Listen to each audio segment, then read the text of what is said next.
Hello guys, welcome back to my new blog. তো এখন আমি বাড়ি থেকে সাইকেলটা নিয়ে বেরিয়ে পড়বো। তো এখন আমি যাব মাঠে আমাদের রায়ের ভুঁই দেখার জন্য। তো আমাদের রায়ের ভুঁই আরও সবজি লাগানো আছে, তো কী কী লাগানো আছে চলো দেখো। তো চলে আসলাম মাঠে। তো এখন যাবো আমাদের ভুঁয়ে সাইকেলটা এক জায়গায় লাগিয়ে দিয়ে। তো ব্লগটা শেষ পর্যন্ত দেখতে থাকো। আমাদের কী কী চাষ করা আছে, এটা হচ্ছে আমাদের গ্রামের মাঠ, ঢালসেরা করে গ্রামের। তো এখন আমি সাইকেল রেখে চলে আসলাম। তো এখন আমি যাবো আমাদের রায়ের ভুঁয়ে। তো আমাদের ভুঁয়ে কী কী লাগানো আছে, তো সেই ব্লগটা শেষ পর্যন্ত দেখো, তাহলে বুঝতে পারবে। সামনে রায়ের ভুঁইগুলো দেখো ভাই,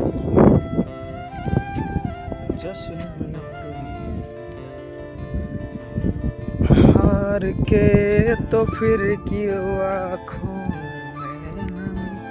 আমরা এখন গান গাইতে গাইতে চলে আসলাম সামনে। দেখো আমাদের ভুঁই আছে, ওই ওই যে গাছগুলো দেখতে পাচ্ছ ওখানে। ওখানে আমি যাবো, অনেকটা দূরে আছি, তো জুম করে দেখে দিলাম। বন্ধুরা, এটা কি গাছ ছিল নাকি দেখো।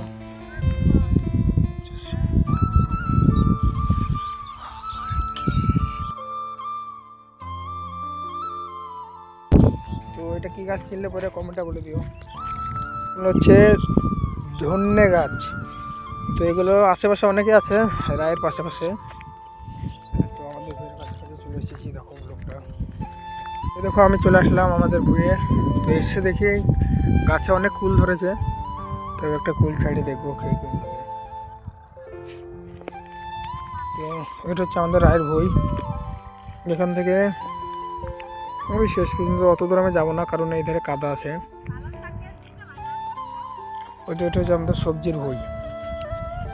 তো ওখানে লাগানো আছে রসুন, পেঁয়াজ, ওখানে পালং শাক, কপি। তো এগুলো দেখতে এলাম আজকে, বিকেলে সময় পেলাম, সেই জন্য দোকান থেকে বাড়ি আসার পরে। চলো আবার বাড়ি গিয়ে দেখা হচ্ছে। তো বাড়ি যাওয়ার আগে কপিগুলো একবার দেখে নেবো ঠিকঠাক আছে নাকি, মানে পোকা মোকা লেগেছে নাকি সেগুলো দেখে নেবো। তো তোমরাও দেখো। তো কপিগুলো এখনো বেশি মোটা হয়নি, বেশ সরু আছে, কিন্তু দেখতে বেশ ভালো লাগছে। একসাথে সব কপি, তার পাশে ধনের ফুলটা আরও বেশি ভালো লাগছে। তো সামনে আর কি কি লাগানো আছে এগুলো একটু দেখে নিই যাই। তো আমি মাঠে খুব জোর আসি না, তো সেই যখন গাছগুলো লাগাই তখন এসেছিলাম। তো তারপরে আর মাঠে আসা হয়নি, তো দোকানের জন্য। তো দেখে এখন কী কী লাগানো আছে।